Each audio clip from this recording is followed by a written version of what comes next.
On Monday, I'm sitting in a cafe across from work in downtown Lincoln, Nebraska. My friend and colleague Gary Jones walks in, spots me, and heads over to join me for lunch. My name is Thomas Egan. To my friends, I'm just Tommy. I am 24 years old, 5 feet 7 inches tall, and I work as an accountant for a department of the Nebraska government. Gary works in the same building, but he's an it guy. Hello, Tommy. I was just teasing Jack about us winning on Friday night. The asshole is still mad, Gary says with a smirk on his face, holding up the menu.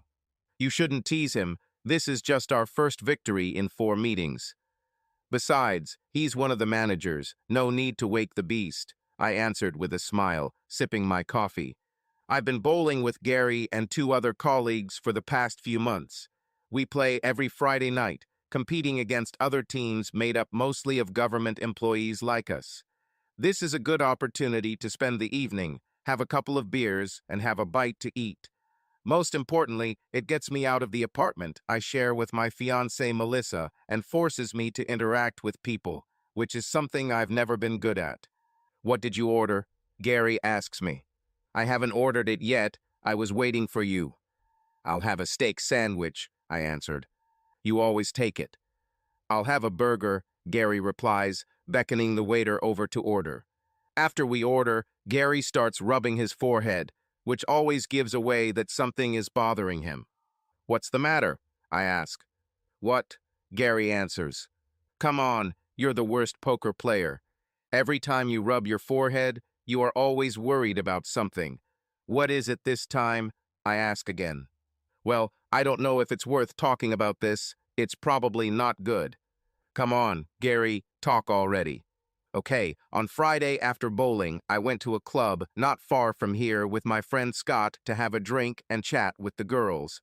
Well, I met a girl there whom I had once dated, Tracy Chambers.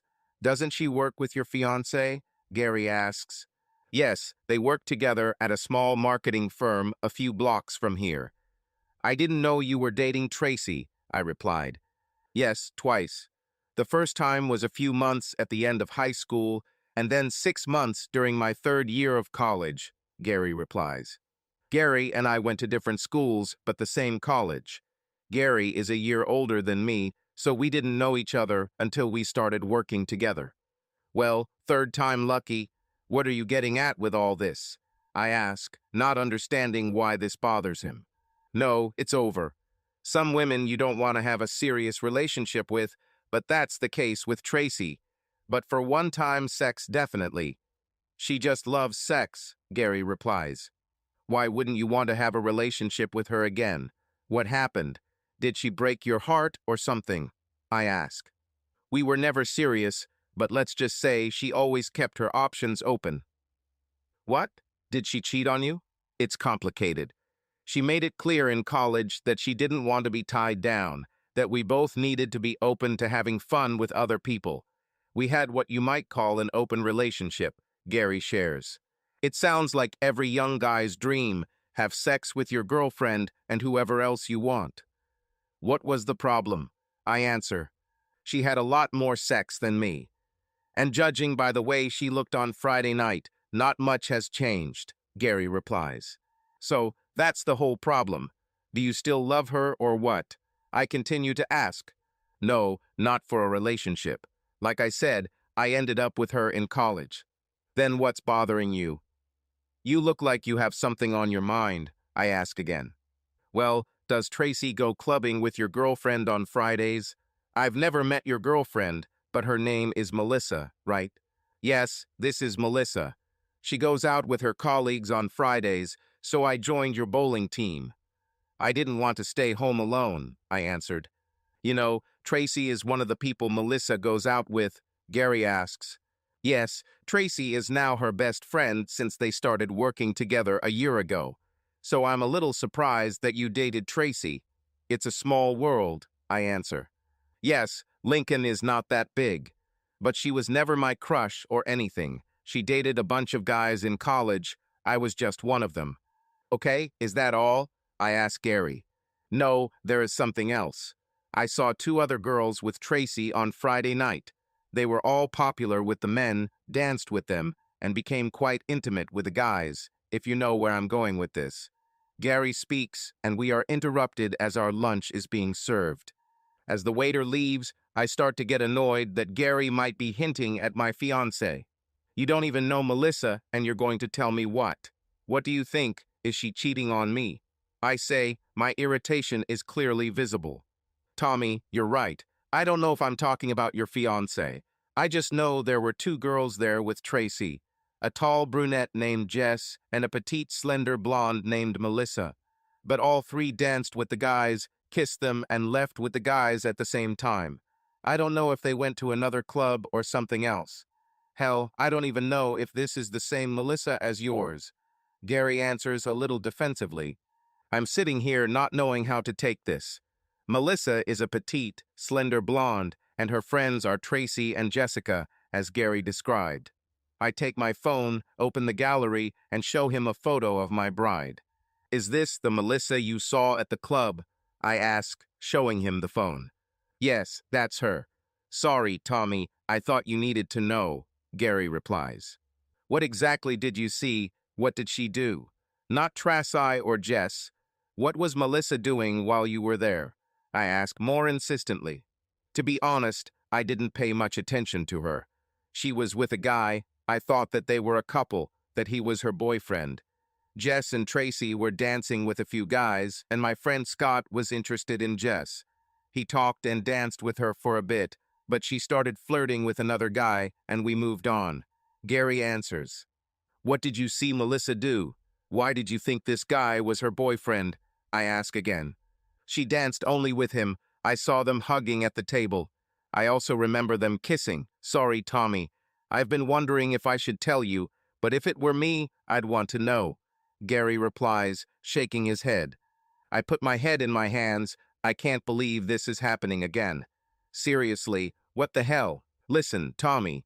Once Melissa started going out with Tracy, it was almost inevitable. Tracy is not the right person for your girlfriend to hang out with. She's a bad influence on her, Gary adds. When they left, did they go home together or to another club? I don't know. We stayed at the club after they left. Did they look like they'd had enough? Usually you can tell who is going to another club and who is going home, I answer. I honestly can't say for sure, but if I had to guess, I'd say they were all heading to someone's house, not another club. But this is just my guess. I think to myself, I came home on Friday around 10 p.m. Melissa came back around 1 a.m. If Gary went to the club after bowling, she was probably heading home, back to me. Do you remember what time it was when they left? I quickly asked Gary. Oh shit. We arrived at the club around 10:30 or so, and they were already there dancing with other guys. I'd say they left just before midnight because we stayed for at least another hour, and I got home a little after 1 a.m., Gary replies. Crap. They had plenty of time to do something before Melissa returned home. Now I'm starting to wonder who this guy she was with. She usually gets home around 1 a.m. Last Friday was no exception. Do you know this guy Melissa was with? Have you seen him before? I asked Gary. No, I do not know him. The guy the tall brunette Jess was dating, I've seen him before. He studied in our college too, but he was a year or two older than me. I don't know his name, Gary replies. Thanks anyway. I really appreciate you telling me, Gary. You did the right thing by telling me, I answered in a gloomy tone. No problem. What are you going to do? I don't know yet. Not sure if she's actually cheating on me or just flirting a little. Even just flirting could be enough to make me break up with her. I just need to think things through. We finished our lunch and went back to work. I'm not sure what to do next. Confront her. Maybe I should try to find out what she does on Fridays. One thing I'm definitely not going to do is accept it or just do nothing. This is not an option. I left work early because in my current mood, I couldn't concentrate on anything. But I didn't want to go home either. I needed to think about all this before talking to Melissa. There is a bar on O Street not far from work, and I decided that this would be a good place to sort out my thoughts. The bar was almost empty after lunch break, so I sat down at the back table with a beer. My thoughts turned to Melissa, the woman I planned to marry.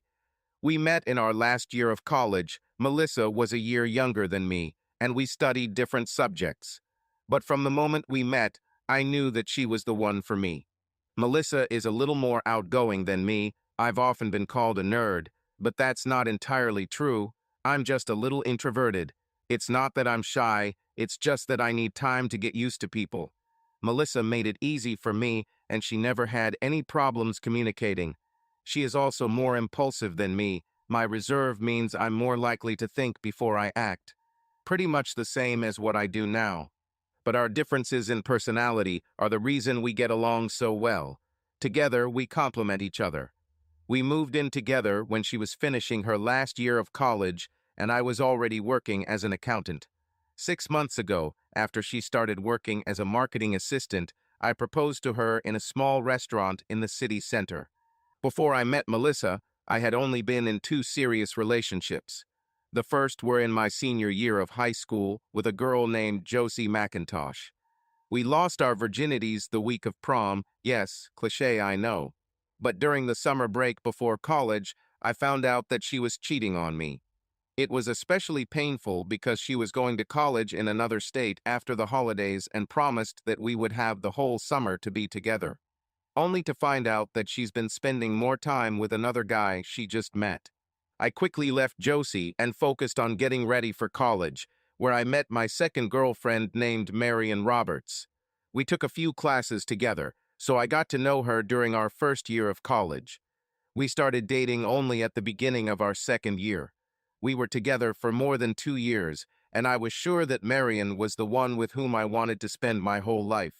Marion studied law and was an excellent companion, very smart and straightforward. She could be a little stubborn, but it was college, and she got along well with everyone.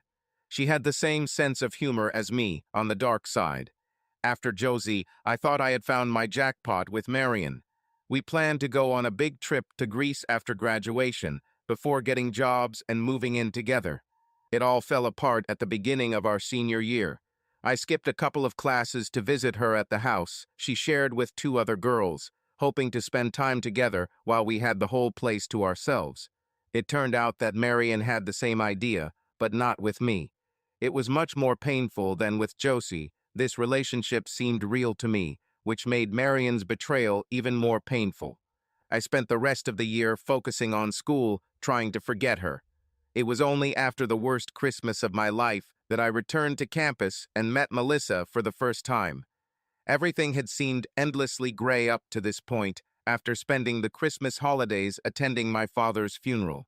When I met Melissa, she changed my whole world, making it bright again. She made me feel life and hope again. Now I have to face the very real possibility that Melissa, too, is cheating on me, like Josie and Marion before her. I can't help but feel like this will bring dark clouds over me again if I let this happen.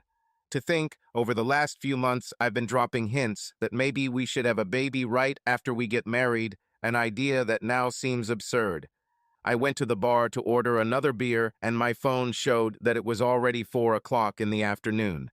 Melissa and I usually take the bus home together after 5, and I'm not sure I can handle that right now. What will I say? My friend, whom you have never met, saw you dancing and kissing another guy on Friday, and so the wedding is canceled. We are breaking up. I can't help but think about my father, Mark Egan, and everything he went through.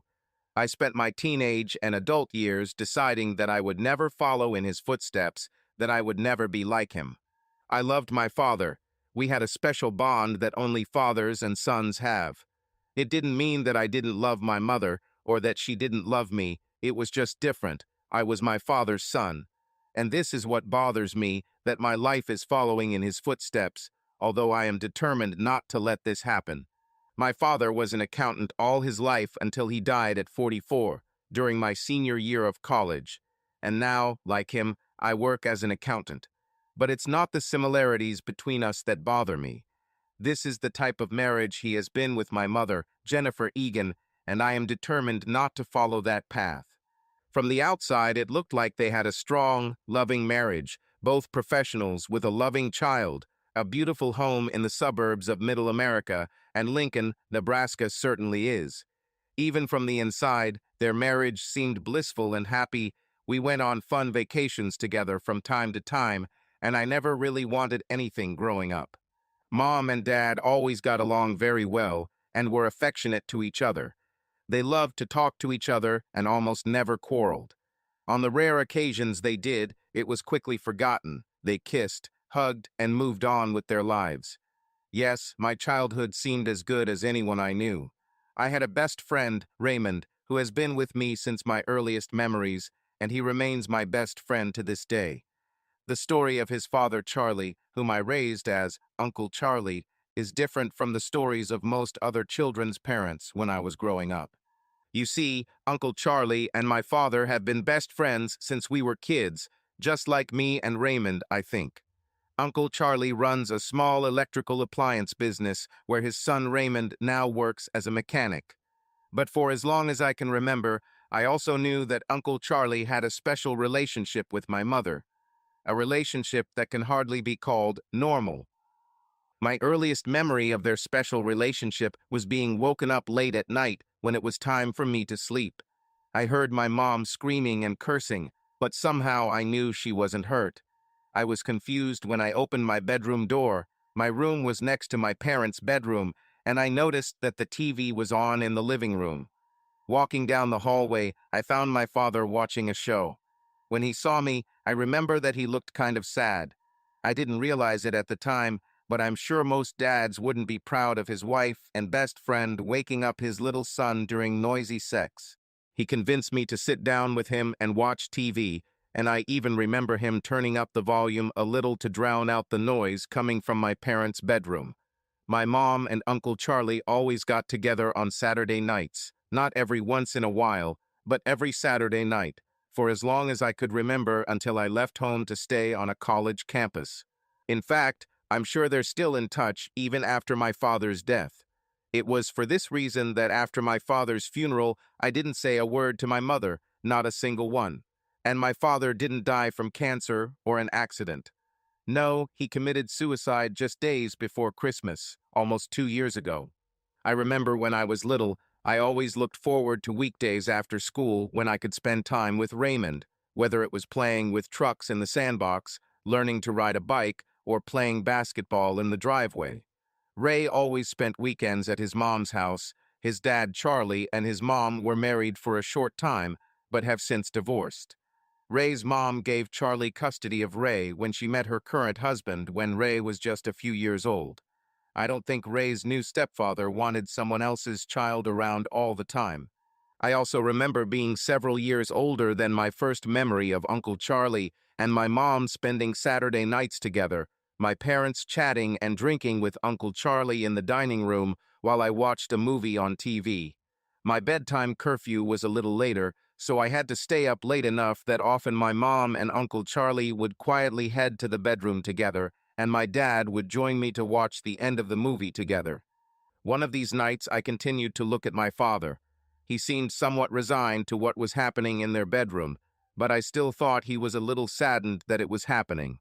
When I asked directly, as children do, why Uncle Charlie and Mom were having children together, I think my father was a little alarmed. I don't think he thought I knew what they did together. Before this, if I ever asked, it was just, they're having some grown-up time.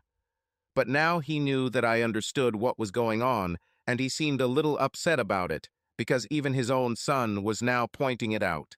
I never understood why Mom slept with Uncle Charlie or why my father allowed it to happen, especially under his roof.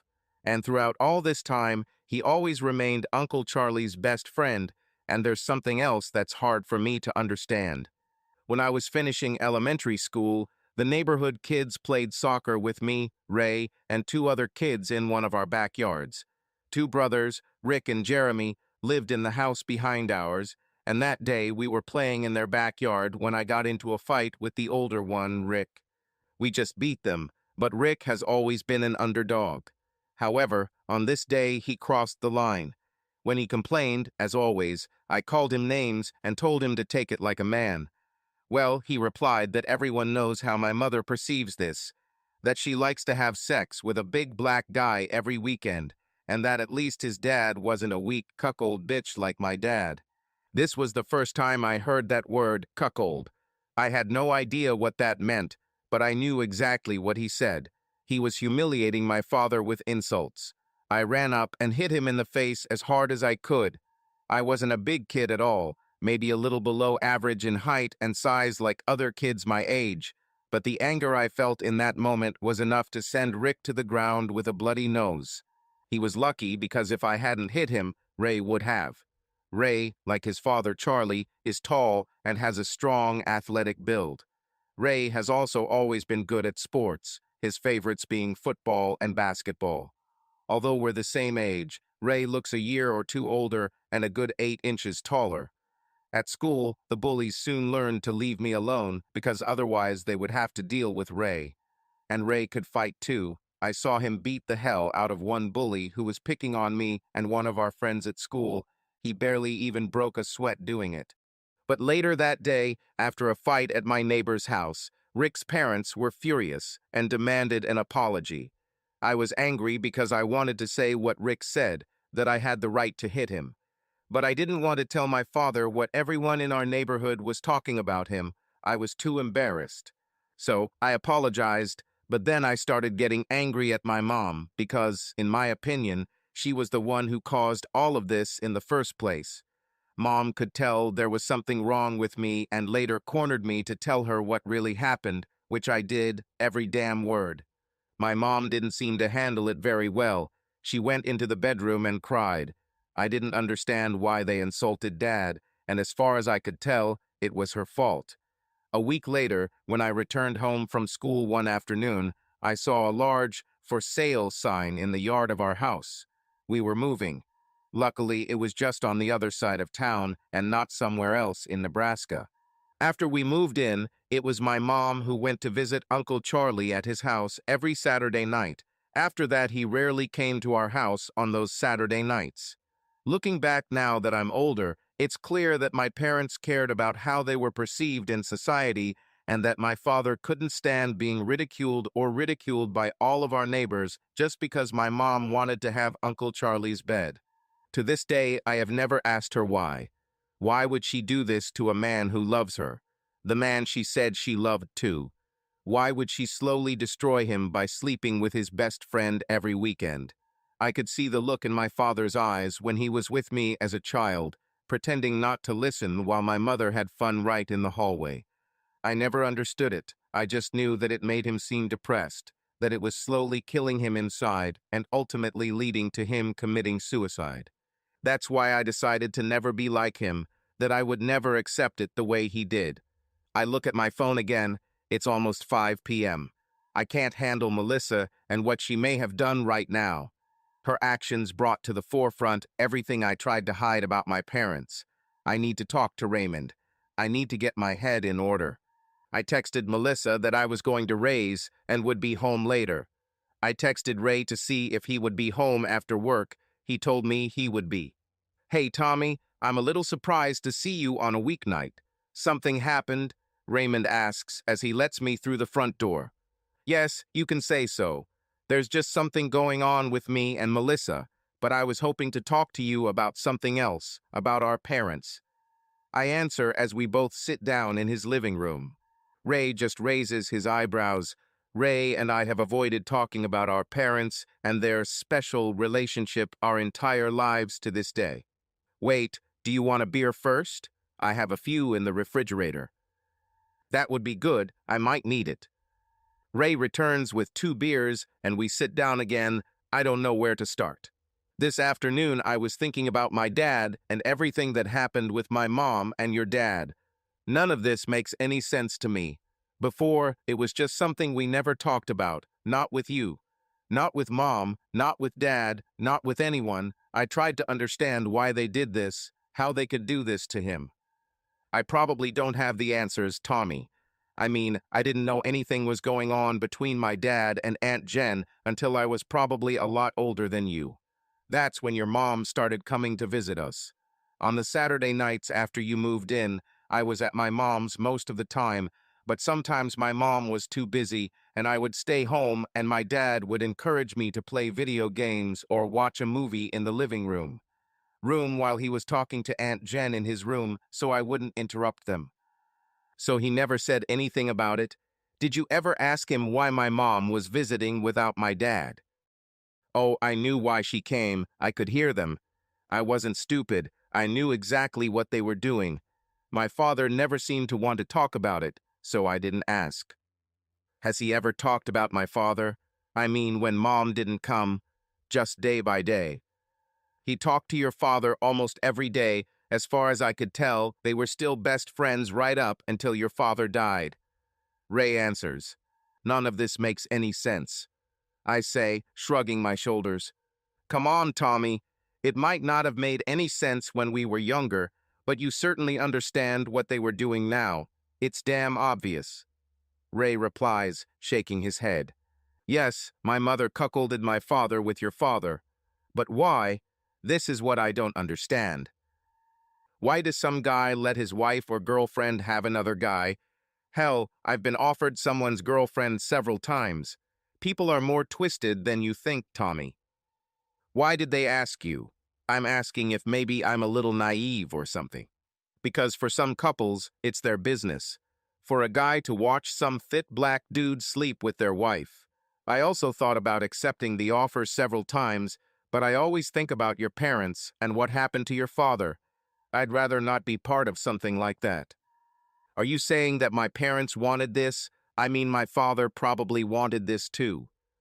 If he hadn't done that, I know my old man would never have slept with your mom. My father loved Uncle Mark like they were brothers. Ray replies, I'm struggling to accept that my dad might have wanted Uncle Charlie to sleep with my mom.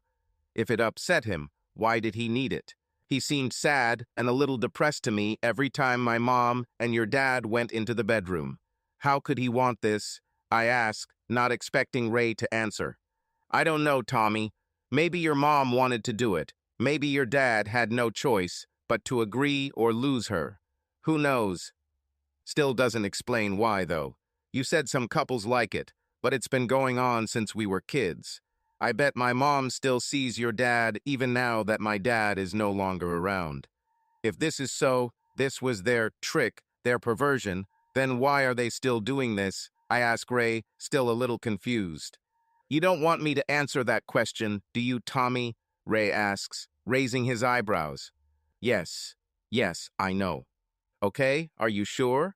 I'm not saying that's why our parents did it, but I think most people do it. Great, I answered Ray. I think couples who bring another guy in usually happen because the guy thinks he can't satisfy his woman. He either wants someone else to satisfy her because he can't, or because he is afraid that if he does, I don't accept that sooner or later she will leave him anyway. That's my opinion. Ray answers, I'm just sitting here and don't know how to respond to this. There are still guys who really like to watch their women have sex, but that wasn't your father. I doubt he's ever seen them do it, not once. Ray adds further. So what was the first point? That a guy forces another man to satisfy his wife because he can't. Why the hell does he want to do this? I do not understand this. I ask further. Because this guy loves his wife. I think he wants her to be happy. If he can't do the job, he finds someone else who can. Or is he afraid that if he doesn't, she'll leave him? I answer. Yes, most women will not directly tell their man that they are crap in bed. They'll just start fucking someone else instead. Ray answers. I sit down on the sofa, shaking my head. In all 3 of my relationships so far, they have all cheated on me. Then I must be complete shit. I tell Ray, feeling a little depressed. What? Are you saying Melissa is cheating on you? Ray responds with surprise. I think so, maybe. A friend from work saw her at a nightclub on Friday, dancing and kissing another guy. They left together about an hour before she returned home. I don't have any evidence that she had sex with him, but that's what it looks like. I answer solemnly. Damn, I'm so sorry, Tommy. Is that why you think about your father? Are you trying to understand why Melissa could cheat on you like your mom cheated on your old man? Yeah, something like that. I worry that I am too much like my father, but I won't put up with this crap. I just can't do it. I answer defiantly. And you shouldn't. But at least let Melissa explain herself. Maybe she's just nervous, I don't know. Besides, I'm the last person who can give relationship advice. I'm probably too much like my old man. I think I'll remain single for the rest of my life, and that might suit me. Yes, now I need to go home and see Melissa. But I have no idea what to say to her, or if I should say anything at all, until I know for sure if she's cheating on me. But even her kissing another guy might be enough for me to end it all. I would never do that to her. I don't know what to tell you, Tommy. Just don't make a decision too hastily. I always thought you and Melissa were perfect for each other, that's all. Yes, I thought so too. Okay, I'll go home. Are we still going to basketball on Saturday? Of course, I wouldn't miss it for anything. I hope things work out for you with Melissa, Tommy. I just shrug as I leave his apartment. What will I tell Melissa? My reserve tells me to take a step back, to think about everything. If I start accusing her of cheating without evidence, I will probably ruin our relationship. On the other hand, isn't kissing another guy enough? What difference does it make whether she slept with him or not? Was this a one-time mistake, or has this been happening for a long time? No, I'll keep my cards close to my chest. I need to know more before I ruin our future marriage. After being accused of cheating, if it turns out to be untrue, there is no going back. When I walked into our apartment, Melissa was preparing dinner for both of us, and looked exactly like the woman I fell in love with. Melissa is 23 years old, a year younger than me, has golden blonde hair and blue eyes, is 5'3" and very athletic, although many say she is too thin. If they saw her naked, they would know that her body was more toned than skinny. Her breasts also suit her body type and are B cups, almost bordering on C cups, which look great on her petite, slender frame. She leaned over and kissed my cheek as I walked into the kitchen to find out what was for dinner. Go take a shower, honey. Dinner will be ready in 10 minutes. I nodded in agreement and headed to the bathroom. When we sat down to dinner, I said almost nothing, letting Melissa carry on the conversation as usual. How is Raymond? You don't usually go to see him on weekdays. He is okay. We were just chatting. I thought there were Saturdays for that. Yes. We continued eating without saying a word to each other for several minutes. Do you want to watch a movie in the evening? We could cuddle on the couch, Melissa suggests, trying to get me to talk. No, I have some things to do in the office, I answer, referring to our spare bedroom, which is set up as an office. After a few more minutes of silence, Melissa spoke again. Is something wrong, Thomas? Are you mad at me about something? Melissa asks quietly. No. I'm fine, I answered without looking her in the eyes. You don't look okay. You've barely looked at me since you came home. I'm tired and I have work. Just leave it, I reply dryly. Melissa leans back, shaking her head. She knows me too well and understands my moods. I would be a bad poker player if I played against her. My best option is to not be around her to avoid saying something I'll regret later.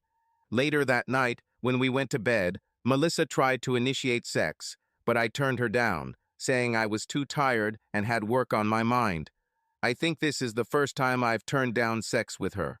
She must have realized that there was something wrong with me, but I can't be intimate with her just for her not to know how I really feel. I can't lie to myself or to her. On Tuesday, when I got to work, I texted Gary to make sure he was coming to lunch that day. I need to ask him for a favor. As we sat down to lunch, Gary brought up something we talked about yesterday. So, Tommy, did you talk to your girlfriend last night? Did something happen? No, I kept it to myself. I just need to find out if she's with the right guy. Was he just someone she was spending the evening with, or was it something serious? I still don't know if she slept with him. Maybe you can help me with that, Gary. Hey, I'm not going to sleep with your girlfriend, if that's what you mean, Gary replies with a grin. I shake my head and chuckle a little as well, taking a bite of my steak sandwich. No, I mean, maybe you can watch her next Friday to see if she's with the same guy again, or whatever else she might be doing, and then let me know. What, I'm a detective agency now? Do you want me to write down license plates and take photographs and keep track of them? Gary laughs. Hey, maybe I should hack her phone and install spyware that will follow her every move and record everything. Gary continues laughing. No, this is not a fantasy. I just want you to go to the club as usual, and if you see them, maybe see what they're doing, who they're with, especially Melissa. Perhaps it was just luck that I met Tracy and her friends last Friday. There are too many places for them to go. I'll be bar hopping all night trying to find them. Some of these places charge admission, you know. What if I find out where they go? Can you go there to look after them? I asked. Are you sure Tracy won't be suspicious if she sees me in the same club again? Does Tracy know where you work, or that you know me? I know Melissa doesn't know you, I reply. No, I haven't talked to her since college. I didn't tell her anything last Friday either. I'm not even sure if she knew I was there. My buddy Scott would definitely like to try his luck again with that brunette. What's her name? Jess? Gary asks. Yes, this is Jess. I don't care if he tries his luck with her, but he shouldn't try anything with Melissa. I'm not trying to set her up. And don't tell him about me or Melissa, please. The fewer people who know about it, the less likely it is to backfire. Yes, okay, I can do it. And please, Gary, stay away from Melissa. Don't talk to her. If we stay together and she meets you later, which inevitably will happen, I don't want her to think that I forced my friends to spy on her. Okay, I understand. Don't flirt with beautiful ladies, but can I talk to other women, or am I strictly at work? Gary laughs again. Do what you want, just try to keep an eye on Melissa if you can. The rest of the week passed slowly. At home, I still didn't talk to Melissa much, but I tried not to show my disappointment in what she did last Friday. I still didn't want to have sex with her. She tried again on Thursday night, but I made excuses again. It was hard to concentrate and have fun bowling on Friday night. The worst part was that we played the same team we beat last week, but this time we got crushed. Jack started making fun of us from about the second frame. Gary was angry with me, suspecting that I was deliberately playing poorly. We managed it anyway and finished about half an hour earlier than usual. As we were leaving, Gary came up to me. Well, did you manage to find out where they are going this evening? You still want me to do this, right? Yeah, she said they'd go to Gravity first, that's all. I hope they're still there when you come. Okay, let's hope so. By the way, do you want me to call or write to you if I see anything? Or just call anyway? Gary asks as we approach our cars. Just text me if they are there so I know. Maybe just send updates, and if something really happens, like if Melissa goes home with another guy, then call me. Yes, sure. Okay, I'll go wash and change clothes. I hope I won't have anything to tell you today. Yes, I hope so. I think I'll find out everything before the end of the night. My phone rings, there's a message. I just got out of the shower after returning home. I think Gary is fast, but he lives near the city center, so maybe he's already in the nightclub. I checked and I was right. I just arrived, 3 girls are here. Tracy is already dancing with the guy. The other 2 are sitting alone. Well, at least the guy she was with last week isn't with her yet. Let's see if it stays that way. I reheated the leftovers from last night's dinner. If I do end up leaving Melissa, I will really miss her cooking. Halfway through my dinner, the phone rings again. Scott dancing with Jess. She's interested in him today. Tracy is talking to guy number 2. Melissa is still single. Okay, that's good news. Part of me becomes a little more hopeful. I sit down to watch a movie. It's only 9:30, and I want to be alert in case Gary texts me again or, God forbid, calls me. By 11 o'clock, my phone rings again. Scott is now kissing Jess. I think he's on it. Tracy also kisses another guy. Melissa danced with 2 guys, but didn't talk to them. She's been doing well so far. I'm happy with the update. Maybe she just had a little too much last Friday and got carried away with another guy. Perhaps there is still hope for us. It's almost midnight, and there haven't been any updates from Gary since then. Melissa usually gets home within an hour, so let's hope nothing else happens. 5 minutes later, my phone rings again. Scott just left with Jess. They're going to see him. Tracy also leaves with another guy. The guy from last week is here and talking to Melissa, but she doesn't seem interested. She leaves with Tracy too. I quickly wrote back to him. Can you check if they share a taxi or Uber with Tracy, or if she takes her own? Thank you. A minute later, my phone rings again. Melissa is in her taxi. I think she'll be home soon. Thank you, Gary. I owe you for tonight. About 10 minutes later, a taxi is parked in front of our house, and moments later, Melissa walks through the door. I'm relieved. I expected the worst tonight, but Melissa pleasantly surprised me. Are not you asleep yet? What are you watching? Melissa asks, walking up to me and kissing me on the cheek.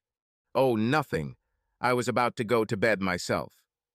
Well, just give me a few minutes to shower, and I'll join you. Maybe you'd like to have some fun tonight, Melissa asks with a slight pleading in her eyes. After barely talking or touching each other all week, I can tell she misses me. That sounds good. Hurry up, I reply, heading towards our bedroom. For the first time this week, I really want to be with Melissa. I missed her too. 20 minutes later, I'm lying on my back, staring at the ceiling as Melissa curls up next to me and falls asleep. We had sex, and I loved it. I kissed her a little more than usual before we started making love. It was like I was secretly telling her thank you for not letting me down tonight. The sex itself was normal for us. I don't do a lot of positions or vary them. I've never done that. But lying here, I remember what Ray said about why wives and girlfriends cheat, because their boyfriends or husbands don't satisfy them in bed. Instead of telling them about it, they just start looking for someone else who can give them what they need. Is this what happened to Melissa last Friday? She got hers last weekend, and now she's had enough for a while. Maybe she will cheat on me again next week or 2 weeks later when she needs it again. I start to think about myself. Am I really satisfying her? Or am I bad in bed? I was never the biggest, the toughest, or the tallest. In many of these areas, I'm probably a little below average. But I try to keep myself in shape. I walk a lot during the day, bowl on Fridays, and throw with Ray on Saturdays. I'm definitely not fat, maybe a little too skinny to be honest. Yes, I could use a little more muscle on my bones, but I've never liked going to the gym. It's the most boring thing in the world for me. So what about my performance in bed? Maybe I'm not the most expressive, or I don't try different things, different positions. But right now, I'm just glad she's apparently not cheating on me with someone else, even if she did kiss a guy last week. On Wednesday, Gary had to cancel our usual lunch because of work, so I decided to try a different cafe, which is a big change in routine for me. While standing in line, I noticed that the woman in front of me seemed familiar. When she walked up to the counter and started ordering, I realized it was Marion, my ex-girlfriend from college. After she ordered, she turned around and saw me standing behind her in line. "Oh my God, Tommy, it's so nice to see you," Marion said, hugging me. "You look good. Good to see you too, Marion." "Do you need to run, or are you going to eat here too? Do you have time to chat?" asked Marion. Yeah, sure," I replied as I placed my order. Marion chose a table in the far corner, and I followed her. Sitting at the table, Marion began a conversation. "So, Tommy, what are you doing? Where do you work?" "I work for one of the government departments here in the city center as an accountant, of course. And you?" "Oh, I'm a paralegal now, waiting to become a lawyer. I work in a small private law firm. I hope this experience will help me get a more prestigious job." "That's great. I hope it works out for you." One of the staff brought our orders, and I couldn't help but notice the large, sparkly ring on Marion's ring finger. "Are you married?" I asked her. "Engaged. Wedding next month. I'm already tired of all these preparations. I just can't wait for this to be over." "Most women love planning their weddings. You sound more like the groom," I said with a smile. "I loved it, don't get me wrong. But after 6 months of stressing over every little thing, now I just want to have the wedding and go on my honeymoon. Going somewhere special." Marion froze for a moment, looking into my eyes, then took a deep breath. "We'll go to the Greek islands. I'm so sorry, Tommy," she answered quietly. This is where we plan to go after graduating from college. We chose every place, every hotel, every attraction. Then I caught her cheating, and we broke up. Well, at least you'll finally go there. I hope you like it, I really do, I replied, trying to smile. Thank you, Tommy. It's funny, but Peter wasn't initially keen on the idea. He wanted to go to Mexico instead. What does Peter do? How did you meet? I asked, trying to change the subject. He is also a lawyer.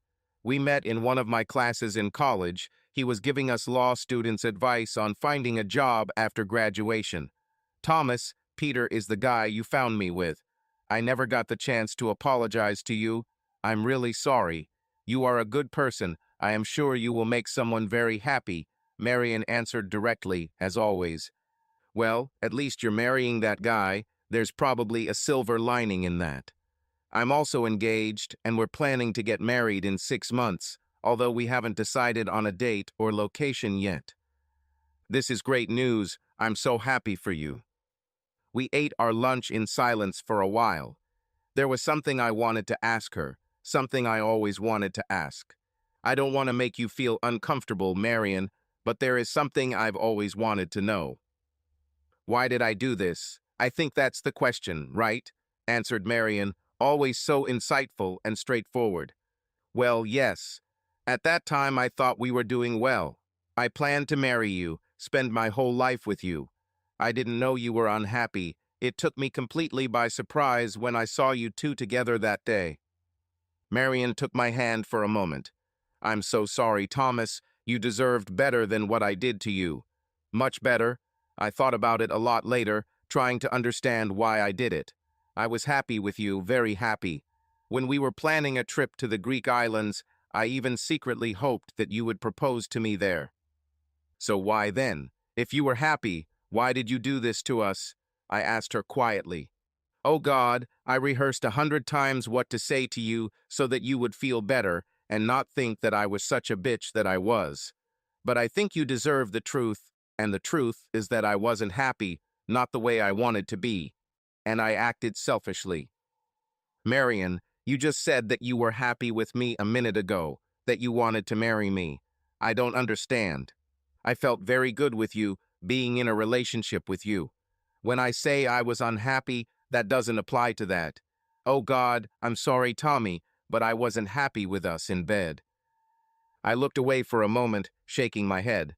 Ray was right then. Women cheat if their boyfriends don't do well in bed, I said quietly. Don't say that, Thomas. Just, okay, do you want me to be completely honest with you? Please. Sex was always the same for us, and after a while it became terribly boring. It was like a predictable scenario every time we made love. And you never wanted to change, no matter what I tried. There was also another small problem that didn't help. I can't believe I'm telling you this, but you're a size small. This sometimes makes it difficult to have fun, and that, and our monotony, I needed more. So I was bad in bed. Is that what you're saying? You could be better, Thomas. Maybe it's worth trying to be more open to different things from time to time. Like I said, I tried to make changes in our bedroom to spice up our lives, but you never agreed to it. You never wanted to change. I nodded in response. I had already come to a similar conclusion when thinking about why Melissa might want to cheat on me too.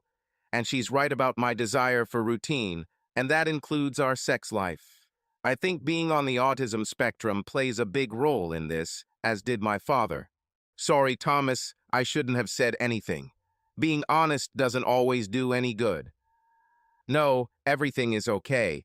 And thank you for your honesty. I appreciate it. Can I ask one more question? Something I ask you to keep private. Sure, whatever. I think my fiancé is cheating on me too, although I'm not sure yet. Do you think it's likely after 2 years of relationship that she will cheat on me too? I'm probably the worst person to ask after what I did to you. Do you want me to say yes? No, I just want you to be honest with me. Okay, then it all depends, Thomas. How much experience did she have before you met? How much experience? Well, she already had several boyfriends and slept with several other guys by the time we met towards the end of college. Then my answer would be probably yes. Perhaps she is already bored after 2 years and may be looking for something new. But that's how I felt, Thomas. However, it can be completely different. Thank you, I appreciate your honesty, I really do. Most people won't tell the truth to avoid hurting feelings. I'm glad you're a lawyer, I said with a smile. Very funny, not all lawyers are soulless. I'm really sorry, Thomas. You're a good person, and you deserve to be happy too. I hope your bride sees it. Just try to keep things fresh in the bedroom. That's my only advice. We finished lunch and promised to keep in touch, although I doubt we'll ever do that. On Thursday after work, Melissa had just left for the gym, and I decided to use the free time to play on the console when I heard a knock on our front door. Opening the door, I am surprised to see my mother standing in front of me. I have no idea why she's here. I thought I made it clear after my father's funeral that I didn't want anything to do with her anymore. Are you going to invite me in, Thomas? Mom asks quietly. I move aside to allow her into my apartment. Before she sits down, she places her bag on the dining table, and I sit opposite her. My mother's name is Jennifer Egan. She is now 45 years old, but she still looks great for her age. When I was growing up, all my friends thought she was sexy, although Ray was the only one who never said it. The fact that she slept with his father may have meant that he saw her differently. My mother is now a real estate agent and has enough money to survive after my father's death. How long are you going to continue this, Thomas? What should I continue? Oh, come on. It's been almost 2 years since your father died, and you have never called me or visited me, and you never answer my calls. You're acting like a child. It's time for you to grow up. You can't criticize me after what you did, Mom. I answered her defiantly. And what exactly do you think I did? It's clear that you blamed me for your father's suicide, and that's completely unfair. Don't play dumb, Mommy. It doesn't suit you. You've been cheating on Dad since I was a kid. Damn, I'm sure you're still sleeping with Uncle Charlie. You're just heartless, and I told you I don't want anything to do with you anymore. I respond, finally saying what I should have said almost 2 years ago. Mom turns away from me, shaking her head. I see tears welling up in her eyes, but I'm not going to feel sorry for her. She doesn't deserve this. Finally, my mom answered me. You have no idea about our relationship, about me and your father and Charlie. You only think you know.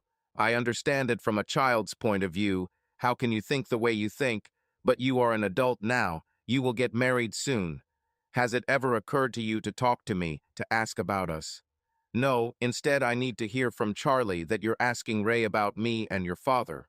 Maybe it was because I knew you would lie to me to hide the torment you caused your father all these years. He would still be with us today if you weren't so easy to reach. I answer angrily. I never raised you to be stupid, although you are a little autistic like your father. But even this is not an excuse. Do you seriously think that I ever tried to harm your father, my husband? The person I loved more than anything in the world, that I would somehow torture him?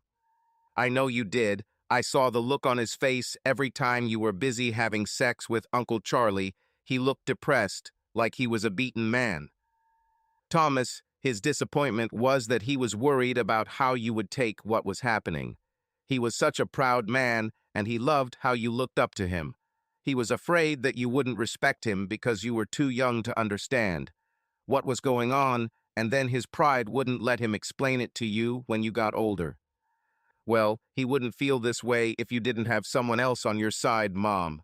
He wouldn't have to worry about what I would think then, would he? Have you ever thought about this? Were you thinking about not having sex with his best friend while your husband and son were home, or was the only thing that mattered to you was pleasure? Mom shakes her head again and looks away, taking a deep breath before answering. Thomas, it was your father who wanted me to have sex with Charlie. It was your father who spoke to Charlie to convince him to agree to this. It was your father who wanted this, don't you understand? My mom is begging me to come back. I sit for a moment. I can't believe what my mom is telling me. Why did my father want my mother to cheat on him with his best friend? This doesn't make any sense. Nonsense. Dad never wanted this to happen. As you said, he was a proud man. Why the hell did he even want his best friend to have sex with his wife every week, year after year? You just lied to me now to cover up what you did to him. I finally answered, "No, I'm not lying to you. I don't want to explain the details of our sex life. It's not something any parent should explain to their child. You'll just have to take my word for it that this is exactly what you need. Your father wanted it. I loved your father. I will always love him." Mom explains quietly. So why then? Why did he commit suicide if he always wanted to? I answer Mom. It wasn't because he hated me sleeping with Charlie. It was because he was too proud for his own good. Remember when we moved when you were still in elementary school, after you told me what the neighborhood kids were saying about him? Mom asked. Yes, that everyone knew you were sleeping with Uncle Charlie. Well, your father was upset that the neighbors knew about us. He couldn't see their faces, their accusing glances when he was in the yard or in the store. That people will talk about him, make fun of him. He was too proud of this man for that. So he immediately put the place up for sale so he wouldn't have to deal with them. It still doesn't explain why he killed himself. You were in college and you stayed on campus. I doubt you knew that someone at his work found out about me and Charlie and started telling everyone at his work. Your father quit his job instantly, but the damage was already done. The chess club even found out that he had been attending for more than 20 years. At first, he wanted to put our house up for sale and move away from Lincoln, away from everyone we'd ever known. But then he privately decided to find a simpler solution that meant we wouldn't have to leave. Mom answers quietly again, tears rolling down her cheeks.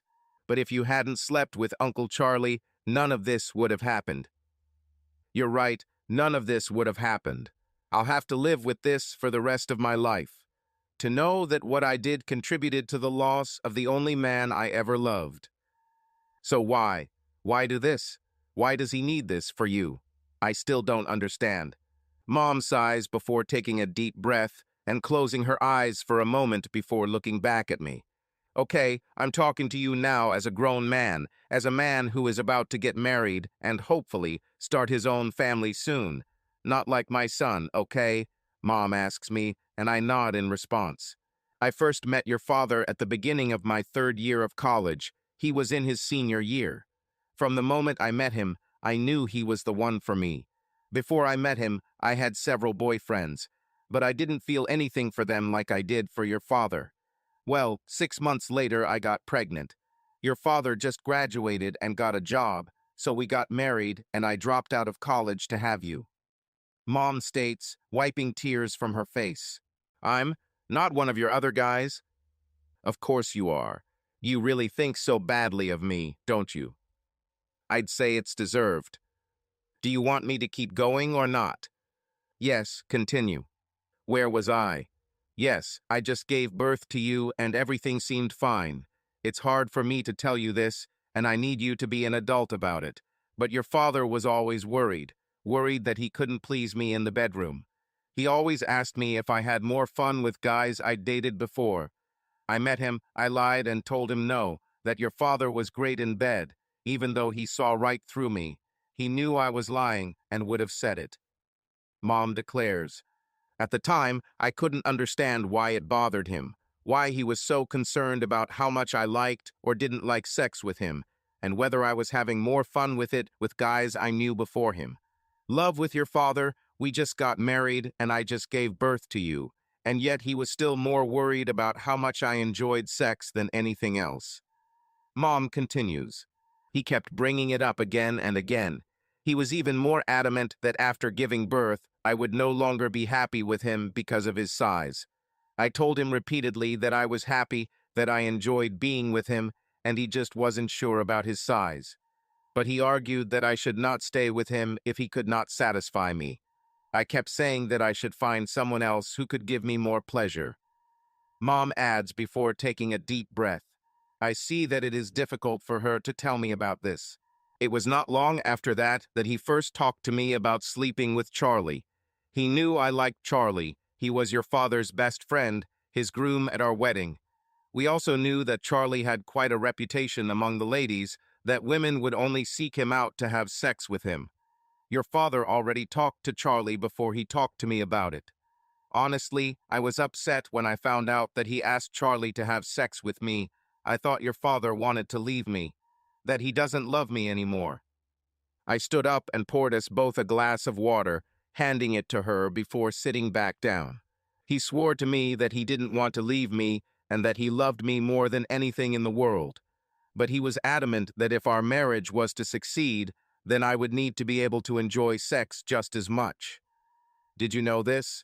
Your grandparents spent most of their adult lives sleeping in separate rooms. Your father said they were more friends and housemates than husbands, and his wife, he never saw any affection between them, never. Mom tells me when she drinks water. Is that one of the reasons you think father wanted it then? That he was afraid of ending up like his own parents? Yeah, that was a big part of it. Another was that he was also a perfectionist.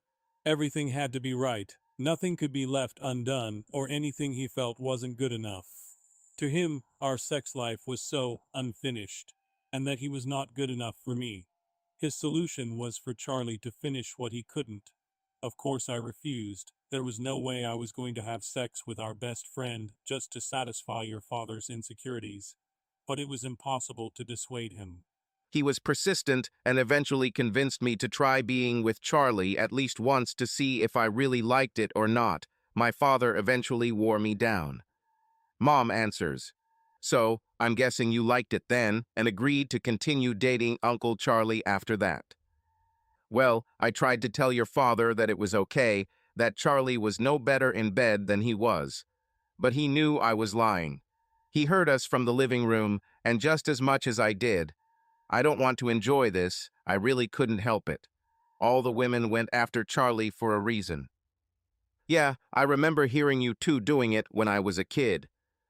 My mom closes her eyes for a moment in what I'm sure is the one conversation she thought she'd never have with me. Your father was sure that this was the solution to our problem, his problem. Charlie was single and had no intention of getting married again after what Ray's mom put him through. So he decided that if I kept sleeping with Charlie, that would make me happy, Charlie would be happy, and that would make your father happy. The only thing that didn't make your father happy was that you were around. He didn't know how to handle it, tell you, or what you would think of him. The last thing he wanted was for you to be disappointed in him. So, that Christmas, you had any idea that he was going to do what he did? I asked her. No, at first he was devastated that people found out about us. That's when he quit his job and started talking about moving. I tried my best to calm him down, to tell him that it was only us that mattered, not what others thought. That I loved him, that you loved him, that we will always be there for him no matter what, that we will get through this, and that over time it will become less of a problem. So, what happened to make him change his mind and end it? I can't answer that question, but after a few days, he seemed to become much calmer about it all and stopped looking for places we could move to.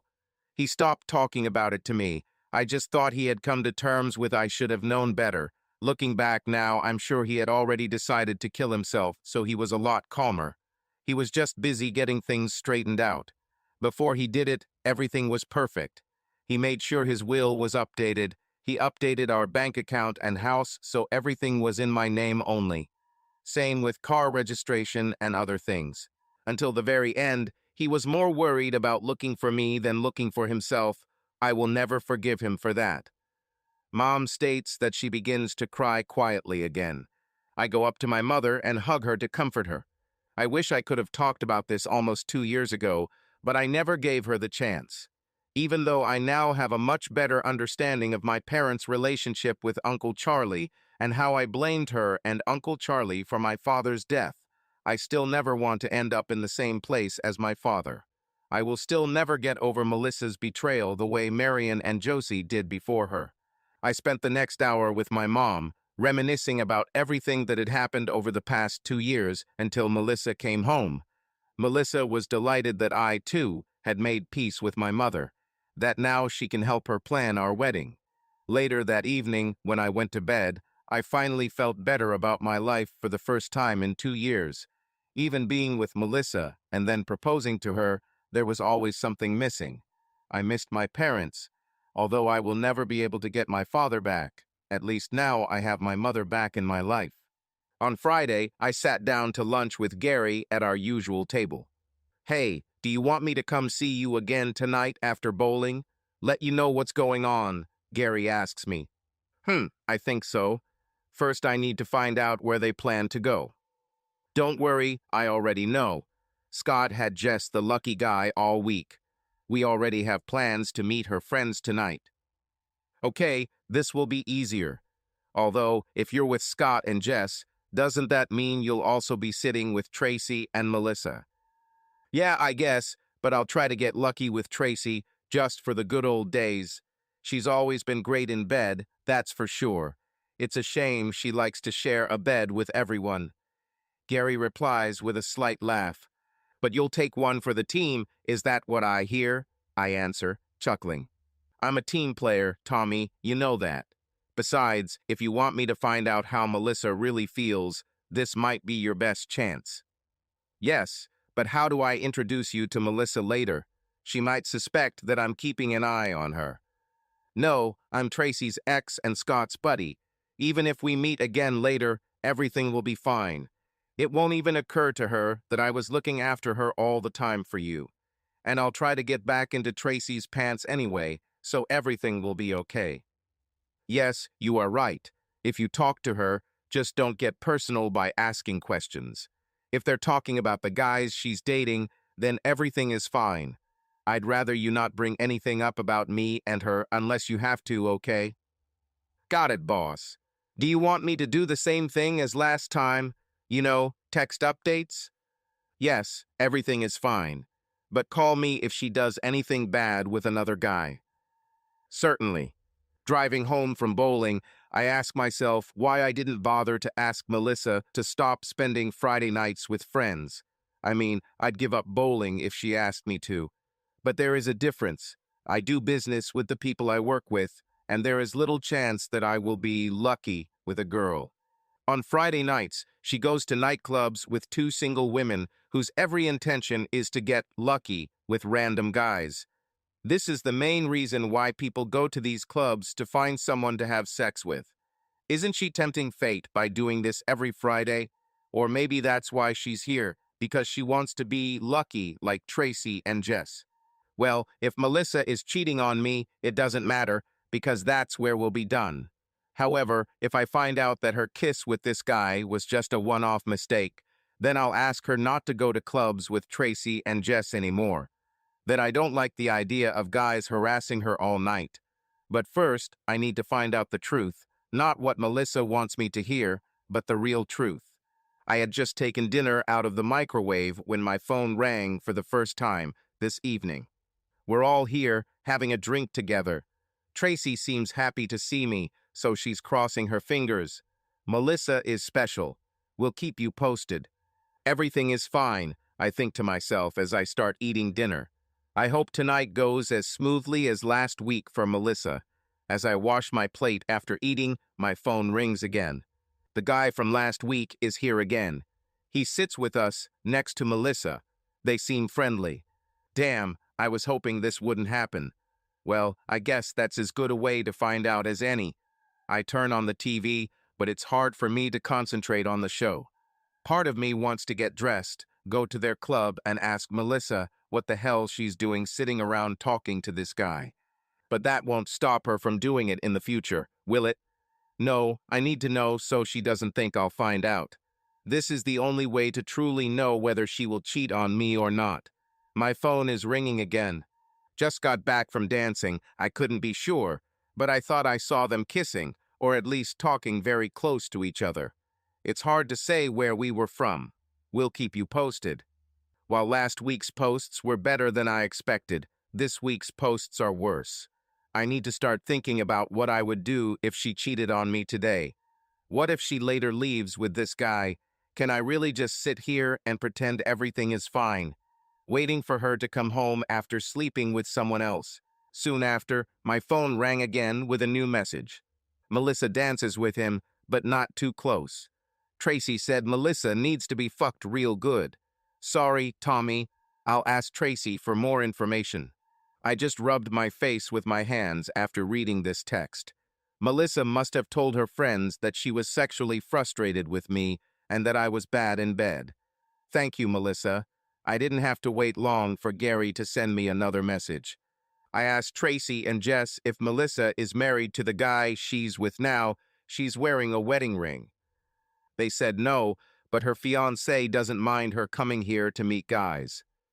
I asked them why Melissa was still getting married then.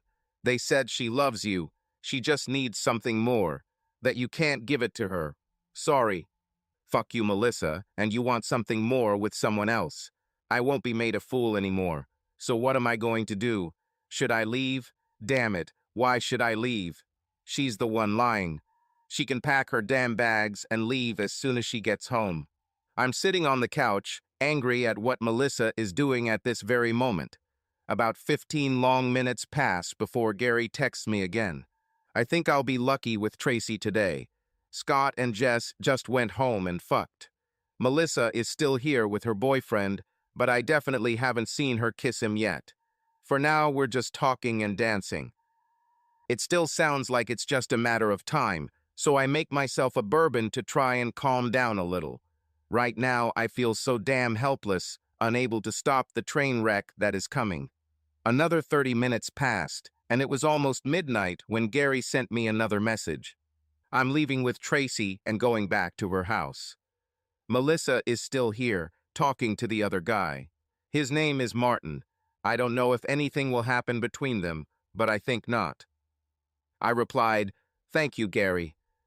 I don't know how to feel about his latest message. It may or may not be good. But now I won't know what will happen if she leaves with him or if they kiss in the club. She usually gets home in just over an hour. Will she come home early or spend the rest of her time with him? I finish the bourbon and decide to have another. Now it's a waiting game.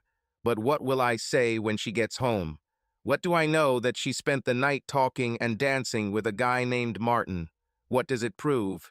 Her friends seem to think she needs to get laid, but I don't know if she's followed through with it yet. Fuck it all. I hoped she would be home in a taxi soon after Gary and Tracy left, but she wasn't. She went home with that Martin guy. It's now 12:30 and still no Melissa. At 12:45, I hear a taxi pull up, and I have no idea if anything happened or not.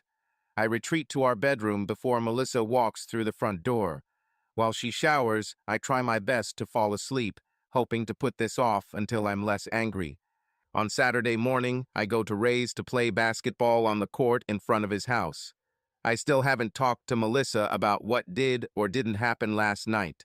I feel like a plane stuck waiting to land. I want this to end, one way or another. This unknown makes me very nervous. As Ray and I cross the road, he apologizes for telling his dad about our conversation last week. "Hey, I know my dad talked to your mom about what we discussed last week. I was just trying to get my dad's opinion, but as usual, he didn't want to discuss it.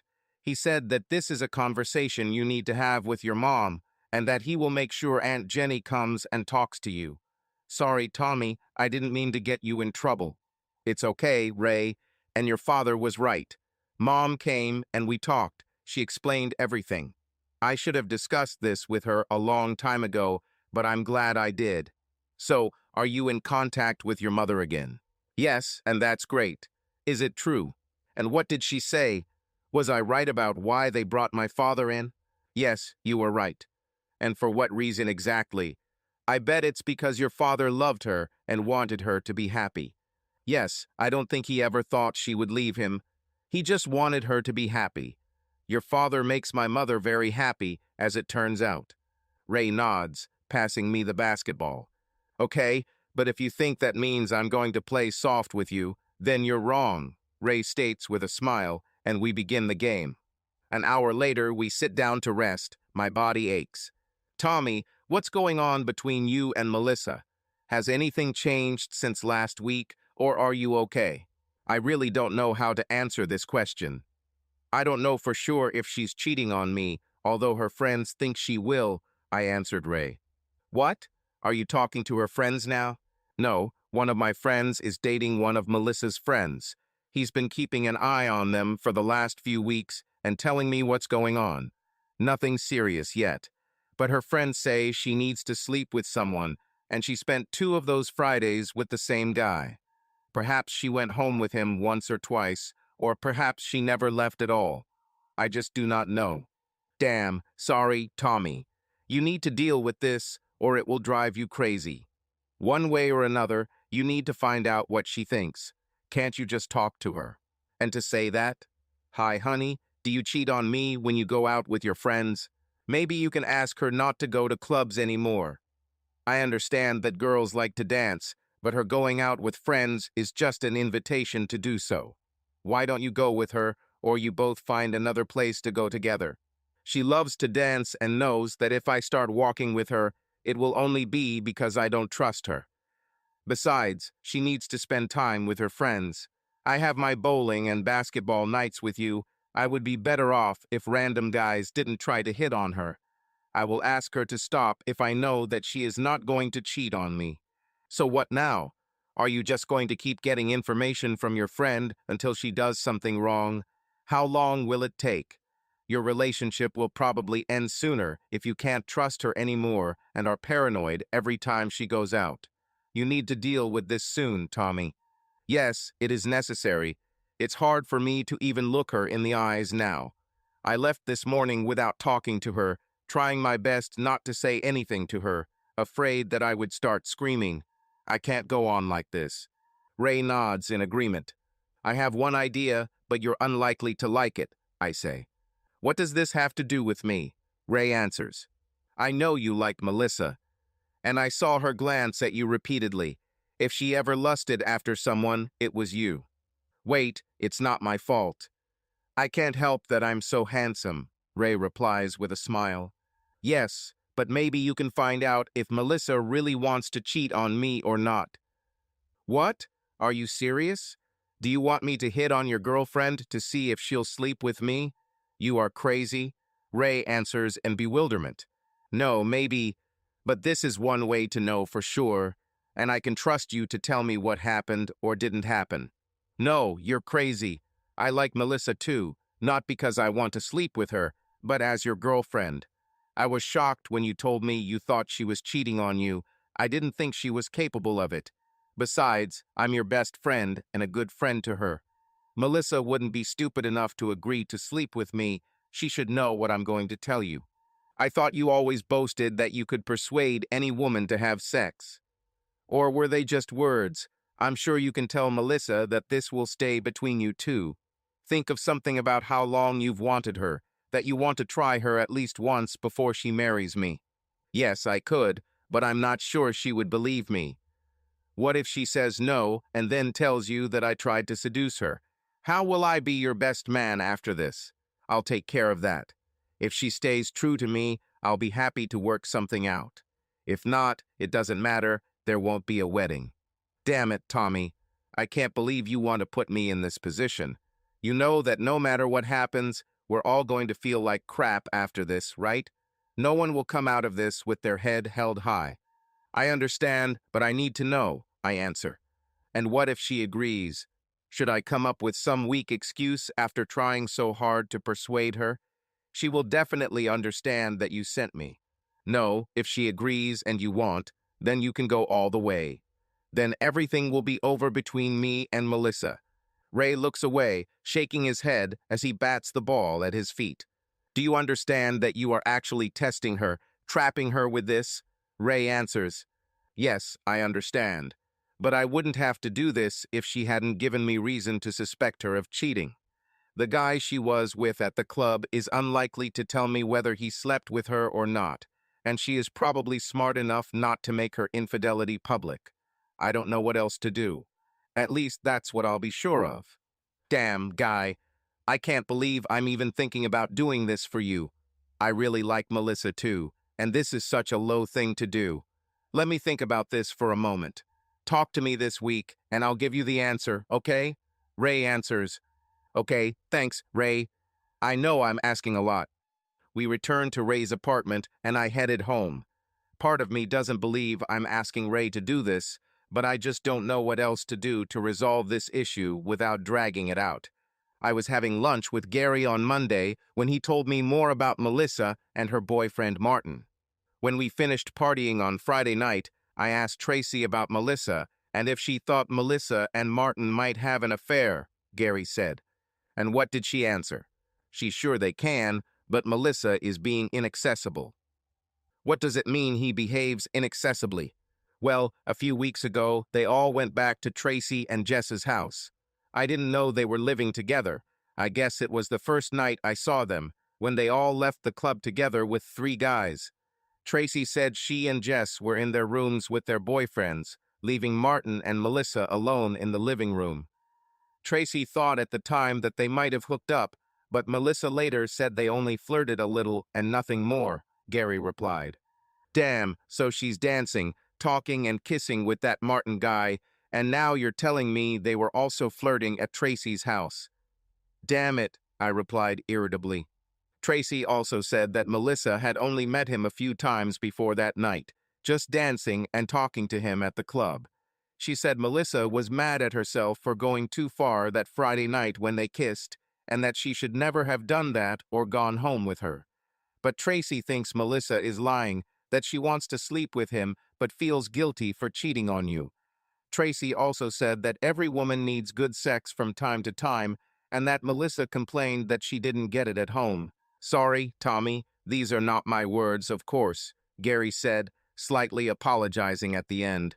Everything is fine. We probably won't be together for a long time. Are you seeing Tracy again? When you find out where they're going this Friday, can you let me know?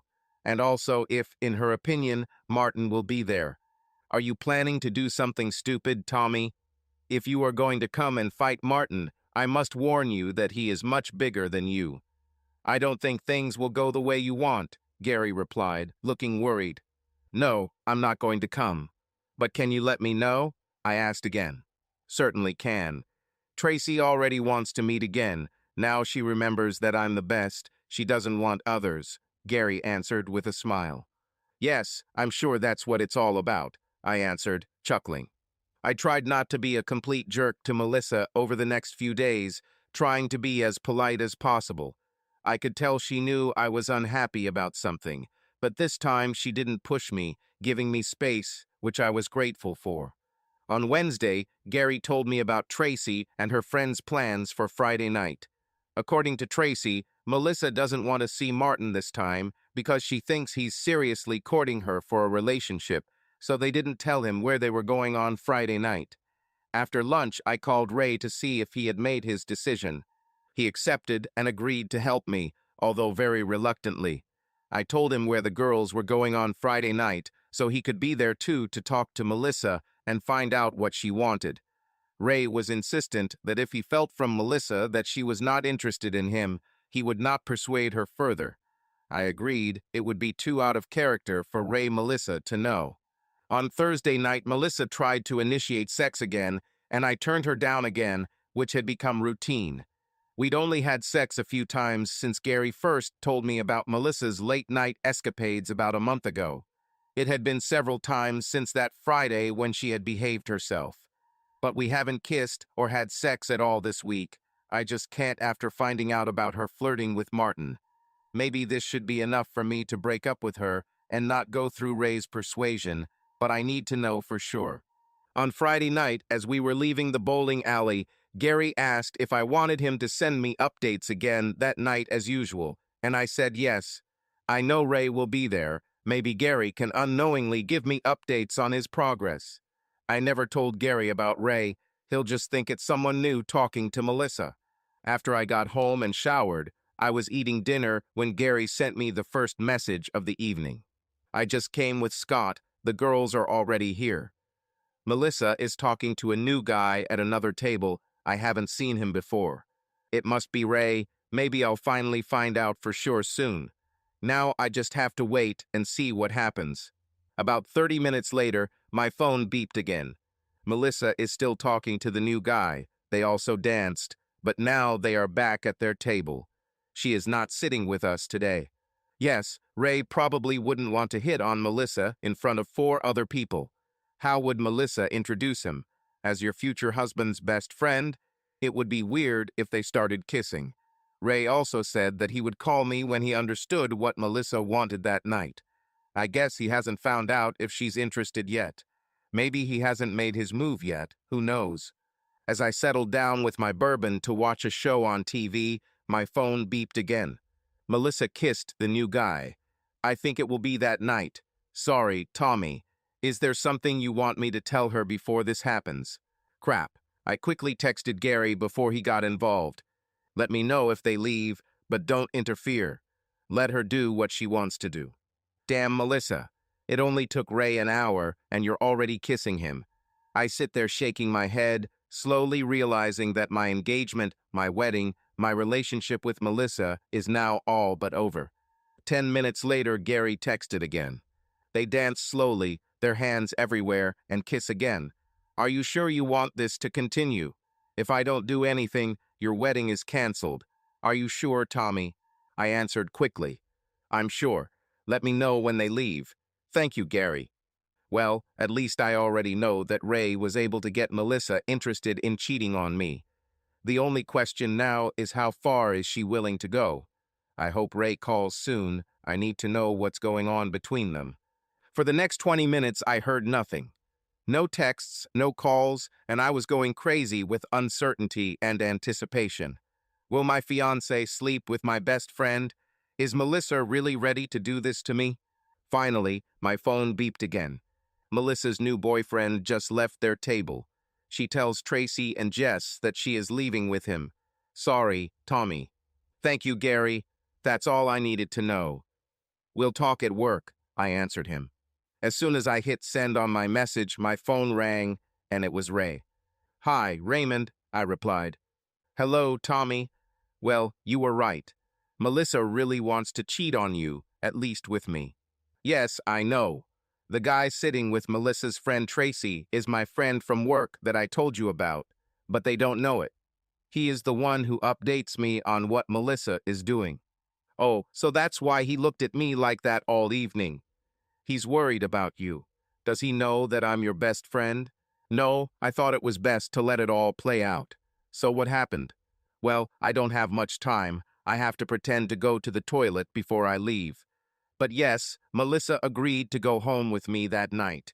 What do you want to do, Tommy? I can still cancel everything if you want. Have you learned enough yet? She hasn't cheated on me yet, even if we think she's ready for it. I'd rather know for sure so I don't have any regrets when it's over. Besides, be honest, do you want to take it yourself? This is a free chance for you. Honestly, yes, now I really want it. She's hot, and I really like her too. Sorry, Tommy, this is all so confusing. You still haven't told me how you managed to interest her. What did you say to her? Just saying I'm surprised to see her here wanting to meet guys and how sexy she looks doing it. She swore to me that she wasn't looking for guys, but I told her that if she's here in the club, without you, and dressed like that, she should understand that guys will hit on her, and that if she didn't want to date guys, she wouldn't come here. What did she answer? I asked quickly. At first nothing. She knew that I had caught her, and that it was true, but she would never admit it openly. Then I asked her if she really wanted to meet someone. Why didn't she think of calling me first? That I feel offended that she didn't call me. She said she didn't think I was interested because we're best friends. Then I told her about the kind of relationship my father had with your parents, and that he still has it with your mother. I said we could have the same thing. She seemed to think about it, and after a few minutes she told me she was interested, and it went from there. Okay, what are you going to do? Are you going to take her home now? I finally asked. Yeah, but are you okay with that? She really loves you, Tommy, even if it doesn't look like it right now. I think she just wants more from sex than what you have.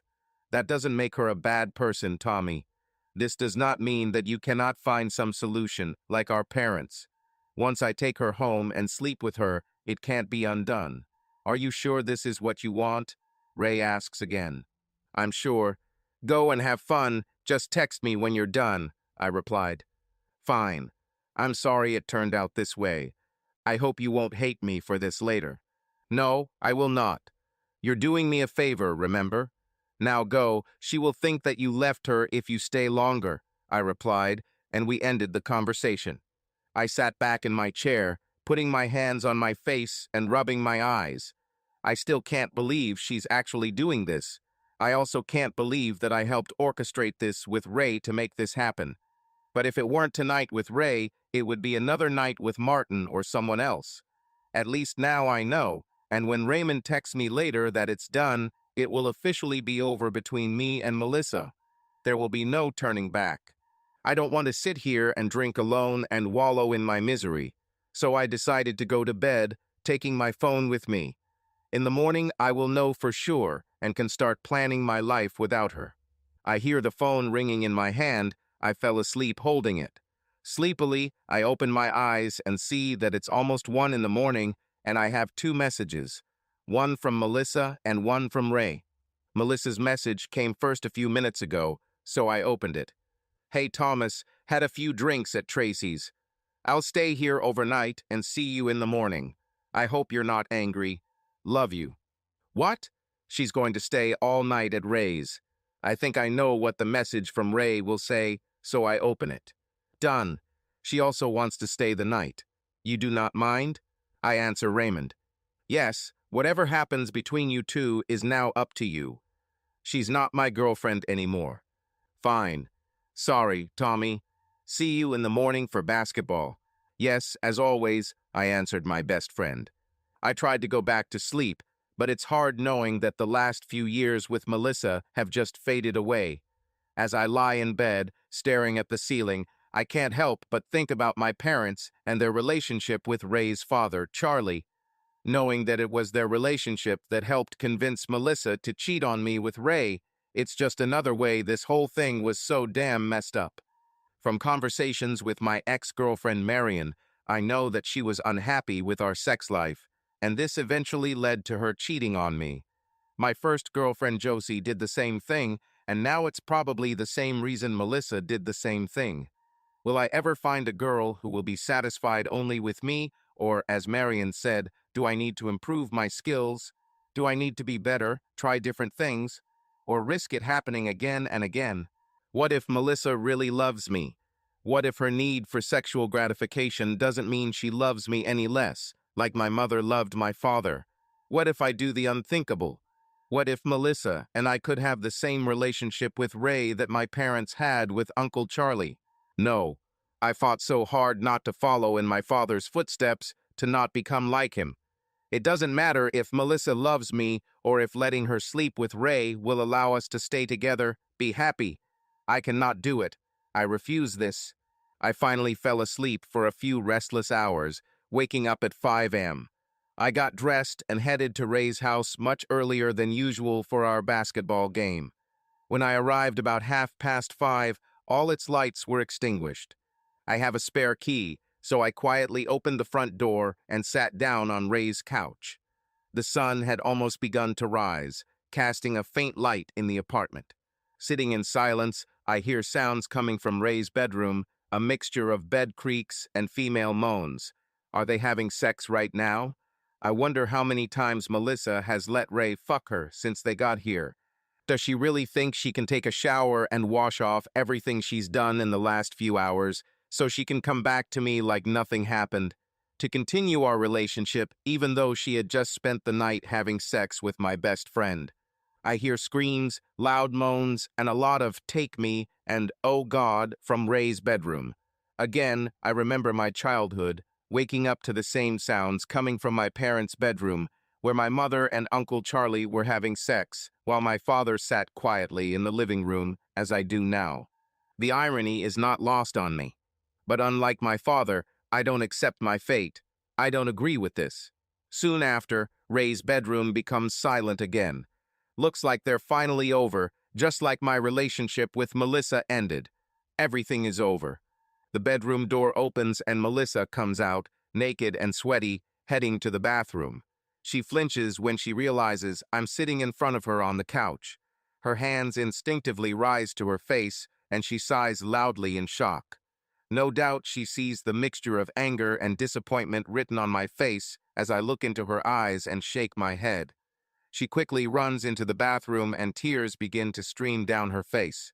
I hear her try to say, "I'm sorry," through her tears before she walks back into the living room, still pleading with me. I slowly rise from the couch and head towards the front door, looking back at her one last time before closing the door behind me. When Melissa returns to our apartment a little later, I tell her to pack up everything she wants to take with her and leave.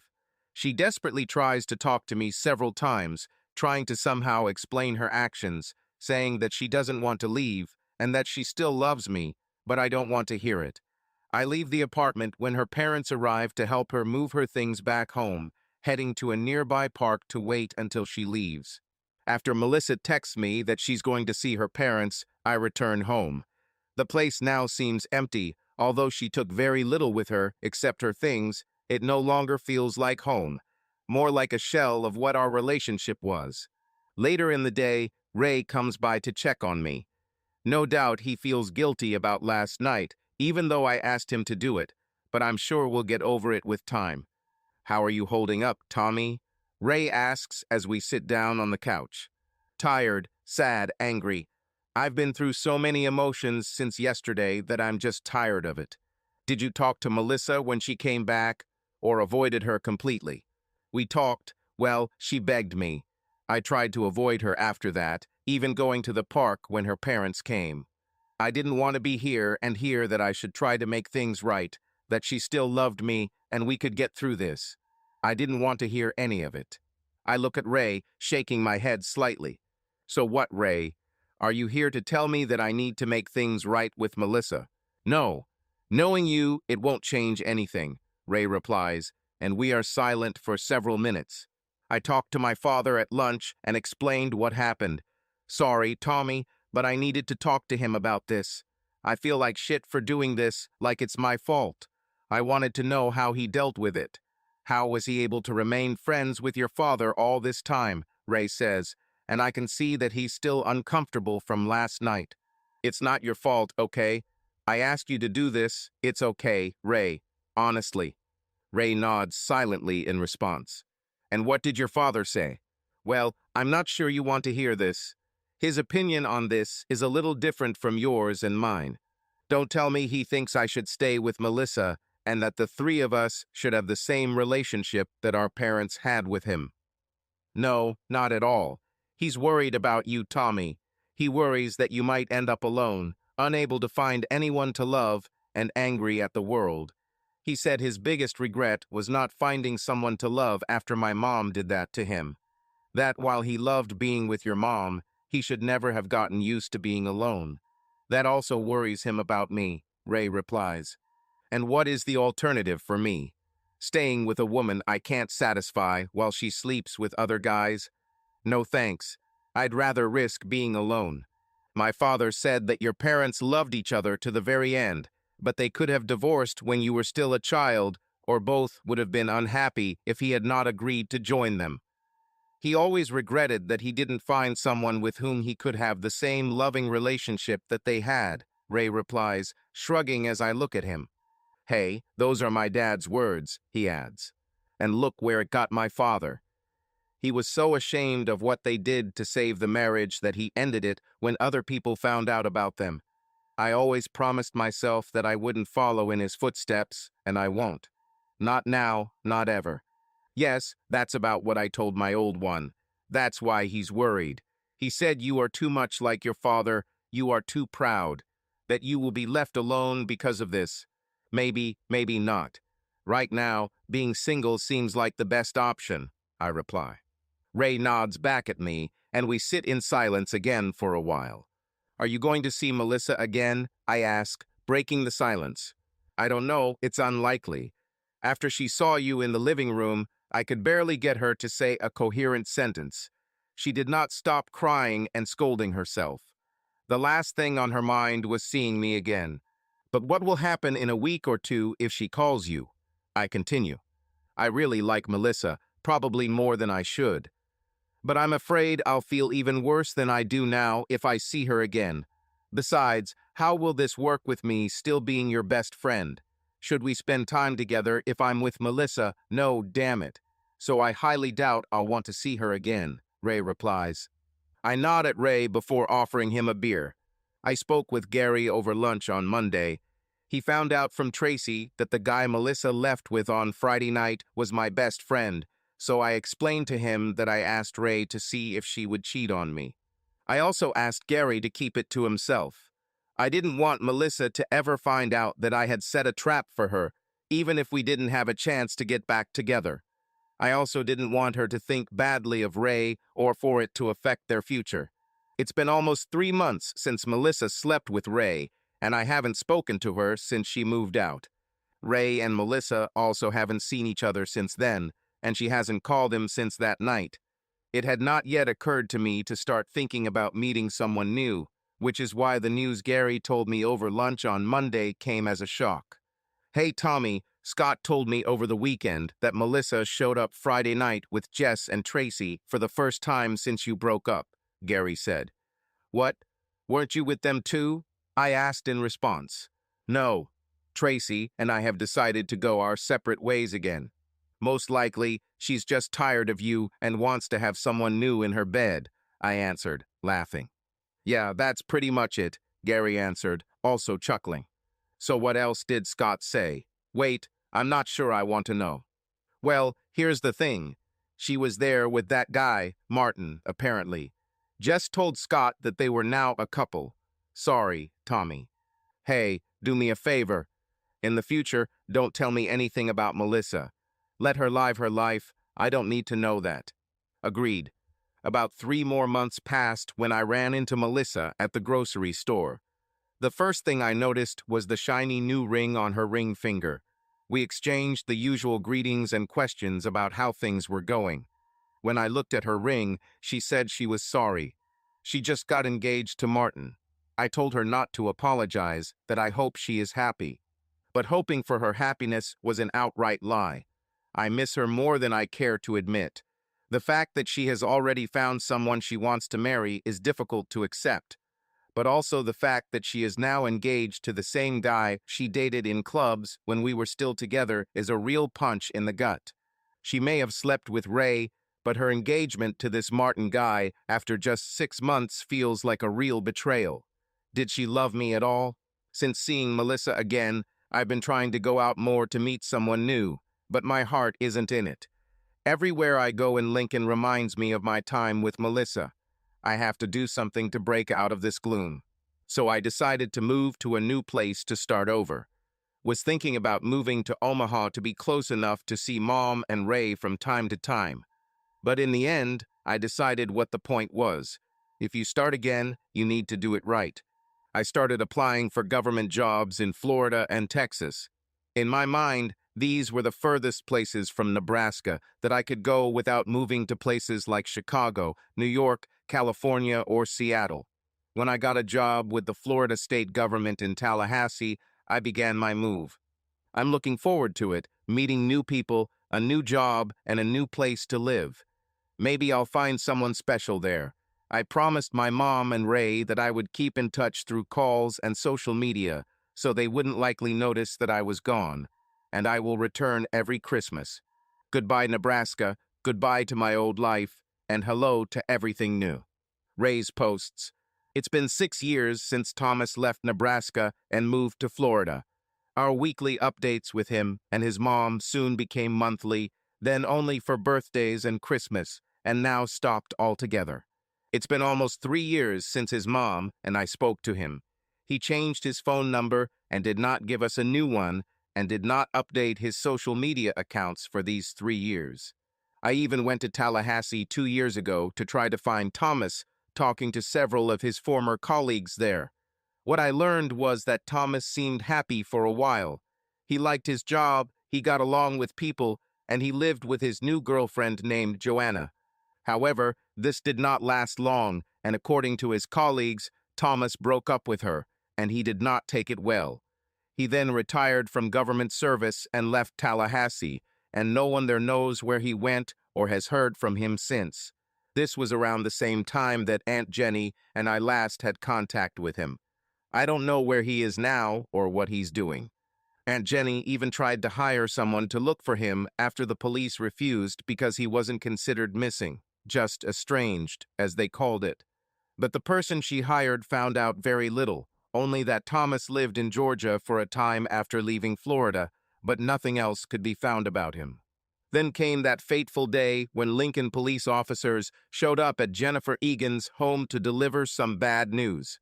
Her son, Thomas Egan, 31, was found dead in his South Boston apartment.